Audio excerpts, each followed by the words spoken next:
பிப்ரவரி 2ஆம் தேதி ஞாயிறு காலை 9:45 மணி முதல் 10:20 மணிக்குள் நாமக்கல் மாவட்டம் தும்மங்குறிச்சி கிராமம் பெரியூரில் எழுந்தருளிய அருள்மிகு மருத காளியம்மன் மகா கும்பாபிஷேகத்திற்கு வருகை தரும் அமைச்சர் பெருமக்கள், ஆன்மீக அன்பர்கள், மக்கள் பிரதிநிதிகள், பொதுமக்கள் அனைவரையும் அன்புடன் வரவேற்கின்றோம்.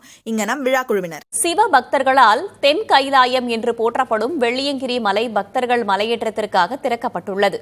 பக்தர்களின் நலன் கருதி பல்வேறு வழிகாட்டு நெறிமுறைகளை கோவை மாவட்ட நிர்வாகம் வெளியிட்டுள்ளது.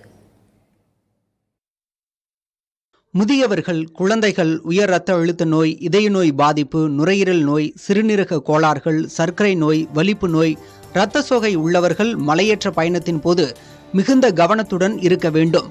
மலையேற்றத்திற்கு செல்லும் பக்தர்கள் தனியாக செல்லாமல் குழுவாக செல்ல வேண்டும். குடிநீர், உணவு, மருந்து உள்ளிட்ட அத்தியாவசியமான பொருட்களை உடன் எடுத்துச் செல்ல வேண்டும் என அறிவுறுத்தப்பட்டுள்ளது. மலையேற்ற பகுதிகளில் குளிர் அதிகமாக இருப்பதால் தேவையான பாதுகாப்பு உடைகள் மற்றும் விரிப்புகளை உடன் எடுத்துச் செல்ல கேட்டுக் கொள்ளப்பட்டுள்ளனர். மலையேற்றம் செல்பவர்களை கோவில் வளாகத்தில் அமைக்கப்பட்டுள்ள மருத்துவ குழு பரிசோதனை செய்யும்.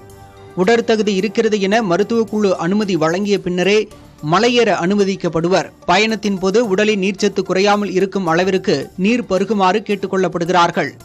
மலையேற்றத்தின் போது தலைவலி, நெஞ்சுவலி, தலை சுற்றல், மூச்சு திணறல் மற்றும் இதர அசௌகரியங்கள் ஏற்பட்டால் பயணத்தை தொடராமல் உடனடியாக கோயில் வளாகத்தில் இருக்கும் மருத்துவ குழுவை சந்தித்து சிகிச்சை எடுக்க வேண்டும் என மாவட்ட நிர்வாகம் வலியுறுத்தியுள்ளது. புதிய தலைமுறைக்காக ஒளிப்பதிவாளர் முத்துப்பாண்டியுடன் செய்தியாளர் பிரவீன்.